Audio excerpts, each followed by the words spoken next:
जरा सोचिए एक ऐसे युद्ध के बारे में जो किसी बहुत बड़े साम्राज्य के लिए नहीं, बल्कि सिर्फ सिर्फ एक शहर के लिए लड़ा गया हो। और ये युद्ध कोई एक दो साल नहीं, बल्कि पूरे 200 साल तक चला। आज हम भारतीय इतिहास के उसी मशहूर त्रिपक्षीय संघर्ष की कहानी को समझेंगे, जहां तीन तीन महाशक्तियों ने अपना सब कुछ दांव पर लगा दिया था। और यहीं पर सबसे बड़ा सवाल उठता है जो इस पूरी कहानी के दिल में है। आखिर उस एक शहर में ऐसा क्या था कि उसके लिए तीन महान राजवंश 200 सालों तक एक दूसरे का खून बहाते रहे? ये सवाल ही इस महायुद्ध के पैमाने को समझने की चाबी है। देखिए, इस महायुद्ध की पूरी कहानी हमें ऐसे ही पुराने जटिल ऐतिहासिक दस्तावेजों से मिलती है। ये सिर्फ राजाओं के नाम नहीं है, बल्कि ये उन घटनाओं का पूरा लेखा जोखा है जिन्होंने भारत का भविष्य ही तय कर दिया। और ये हमें यह भी याद दिलाता है कि इतिहास कोई सीधी सपाट सड़क नहीं है। तो चलिए सबसे पहले बात करते हैं उस इनाम की जिसके लिए ये सब कुछ हो रहा था। वो इनाम था कन्नौज शहर। उस दौर में उत्तर भारत की सत्ता का सबसे बड़ा, सबसे शक्तिशाली केंद्र। देखिए, हुआ ये था कि महान गुप्त साम्राज्य के पतन के बाद उत्तर भारत में कोई एक छत्र राजा नहीं बचा था। एक तरह का पावर वैक्यूम बन गया था, जैसे कोई सिंहासन खाली पड़ा हो। और उस खाली सिंहासन का प्रतीक था कन्नौज। मतलब जिसने कन्नौज जीत लिया, समझ लीजिए उसने पूरे उत्तर भारत पर अपनी बादशाहत का दावा ठोक दिया। अब कन्नौज इतना जरूरी क्यों था? इसके कई कारण थे। एक तो ये गंगा और यमुना के बीच की सबसे उपजाऊ जमीन यानी दोआब में बसा था। दौलत की कोई कमी नहीं। दूसरा, व्यापार के जितने भी बड़े रास्ते थे सब यहीं से होके गुजरते थे। और सबसे बड़ी बात, ये महान सम्राट हर्ष की राजधानी रह चुका था। तो इसे जीतना मतलब सीधे सीधे हर्ष की विरासत पर कब्जा करना था। ये सिर्फ एक शहर नहीं, ये सत्ता का ताज था। और इस ताज को हासिल करने के लिए इतिहास के अखाड़े में उतरी तीन महाशक्तियां। तो इस मैदान में तीन बड़े बड़े खिलाड़ी थे। पूर्व से आए पाल, जो अपनी संस्कृति और ज्ञान के लिए जाने जाते थे। पश्चिम में थे गुर्जर प्रतिहार, जो अपनी सैन्य ताकत के लिए मशहूर थे। और दक्षिण से चुनौती दे रहे थे राष्ट्रकूट, एक ऐसी शक्ति जिसने पहली बार उत्तर भारत की राजनीति में सीधे सीधे दखल दिया।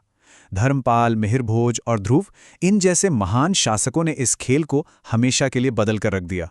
ये राजवंश सिर्फ लड़ ही नहीं रहे थे, इनकी अपनी अपनी एक अलग पहचान भी थी। जैसे पाल वंश के लोग कला और ज्ञान के संरक्षक थे, उन्होंने बौद्ध धर्म को बहुत बढ़ावा दिया। वहीं दूसरी तरफ गुर्जर प्रतिहार खुद को उत्तर भारत का रक्षक मानते थे, जिन्होंने विदेशी आक्रमणों के खिलाफ एक दीवार की तरह काम किया।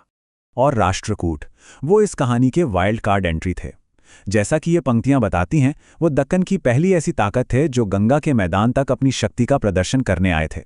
और उनके आने से ये संघर्ष और भी ज्यादा पेचीदा हो गया। और बस यहीं से शुरू हुआ वो लंबा, थका देने वाला सिलसिला जो एक दो नहीं बल्कि कई पीढ़ियों तक चलता रहा। ये एक ऐसा युद्ध था जहां सत्ता का पलड़ा लगातार एक तरफ से दूसरी तरफ झूलता रहा। कभी प्रतिहार जीतते तो कभी पालों का कब्जा हो जाता। लेकिन जब लगता कि चलो अब खेल खत्म हुआ, तभी दक्षिण से राष्ट्रकूट एक तूफान की तरह आते और पूरी बाजी ही पलट देते। ये सिलसिला पीढ़ियों तक चला। आखिरकार महान मिहिरभोज के नेतृत्व में प्रतिहारों ने कन्नौज पर कब्जा तो कर लिया, पर यह एक ऐसी जीत थी जिसकी उन्हें बहुत भारी कीमत चुकानी पड़ी। तो क्या प्रतिहारों को इस जंग का विजेता कहा जा सकता है? कहने को तो हाँ, क्योंकि कन्नौज सबसे ज्यादा समय तक उन्हीं के पास रहा। लेकिन इसकी असली कीमत क्या थी? उनका खाली होता खजाना, उनकी थक चुकी सेना और उनके साम्राज्य की कमजोर होती नींव।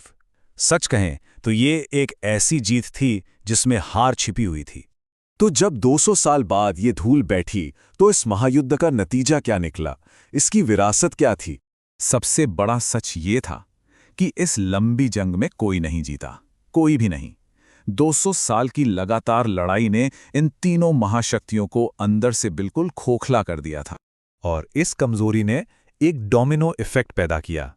पहला डोमिनो गिरा, तीनों साम्राज्य कमजोर हो गए। दूसरा, जैसे ही वो कमजोर हुए, उनके नीचे काम करने वाले छोटे छोटे सामंतों ने खुद को आजाद घोषित कर दिया। तीसरा, इससे भारत का राजनैतिक नक्शा ही बदल गया और चंदेल और परमार जैसे कई नए राज्य उभर आए। और आखिरी और सबसे खतरनाक डोमिनो, एक कमजोर और टुकड़ों में बटा हुआ उत्तर भारत, जो आने वाले विदेशी आक्रमणों का सामना करने के लिए बिल्कुल तैयार नहीं था। 200 से भी ज्यादा साल चले इस संघर्ष ने सिर्फ 3 साम्राज्यों का अंत नहीं किया, बल्कि इसने भारत की आने वाली कई सदियों की किस्मत को हमेशा के लिए बदल कर रख दिया। तो चलिए अपने पहले सवाल पर वापस लौटते हैं। इस महायुद्ध में असल में जीता कौन?